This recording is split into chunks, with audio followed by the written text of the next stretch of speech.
seeing when Larry Summers joins us next, and why I think he is the person who we most want to hear from about tax legislation. Professor Summers has decided to break the tradition of former Treasury secretaries not criticizing the current Treasury Secretary, because he is trying to do everything he can to stop Congress from passing the worst tax legislation he has ever seen. Larry Summers joins us next. Here's more of the president today talking about his tax cut bill. Our focus is on helping the folks who work in the mailrooms and the machine shops of America, the plumbers, the carpenters, the cops, the teachers, the truck drivers, the pipe fitters, the people that like me best. Joining us now, Harvard economics professor Lawrence Summers. Professor Summers, how does this tax bill help the plumbers, the carpenters, the cops, the teachers, the truck drivers, and the pipe fitters? The assertion is nonsense. This tax bill will principally benefit those in the top 1% of the population. Take the proposal in the House bill to eliminate the estate tax. That even affects only 2 out of every 1,000 Americans, the wealthiest 2. Take the corporate tax provisions. Those primarily affect those who own large amounts of corporate stock. Look at the structure of these bills. It's quite remarkable. The provisions that benefit the wealthy, like the estate tax, are phased in and grow over time. The provisions that benefit regular people, they start out okay, and they phase out over time. This is a bill that's designed to reward a very small fraction of the population, a fraction of the population that has been very supportive of, I have to say it, the Republican Party in Congress. This is not a bill that is well calculated to help the American economy, and certainly not to help the American middle class. Let's listen to the man who's in your old job, Secretary of Treasury, Steven Mnuchin, talking about this tax cut bill's effect on the deficit and the debt.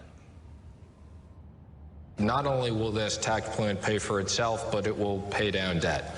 And that pay for itself comes from that projected economic growth. That's correct.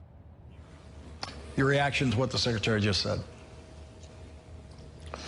Not something that a serious person would say. Not something that a person who had any familiarity with the experience of the tax cuts in 1981, the tax cuts at other moments would say. Not something that anyone who had any awareness of the economic modeling done over many years by the Treasury nonpartisan career staff would say. Not something supported by evidence or by logic.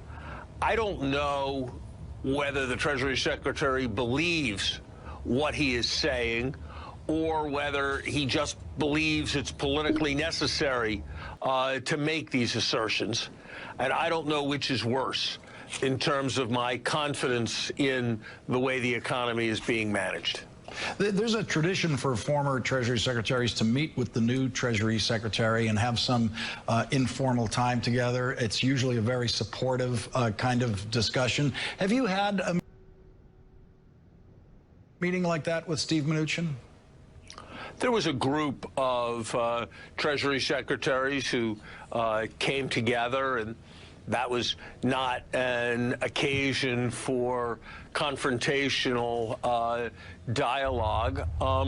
Several of us did note that one of the most important assets that the country has in the financial arena is the credibility of the Treasury Secretary.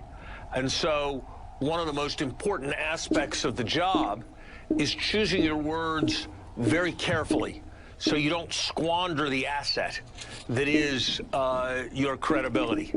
I have to say, given the assertions that have been made about the tax cut paying for itself, given the assertions that Secretary Mnuchin has made about the appropriateness of the president's behavior with respect to Charlottesville and NFL players kneeling, given the comments he's made about the desirability of the president's protectionist trade policies, I don't think he has acted in a way that was consistent with the advice we gave to preserve credibility.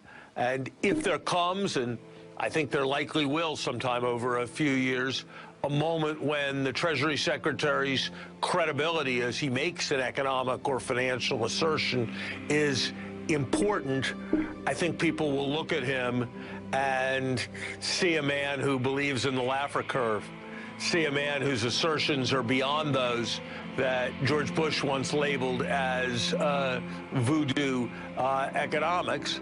And that's got to be a concern as we look at our economic and financial future.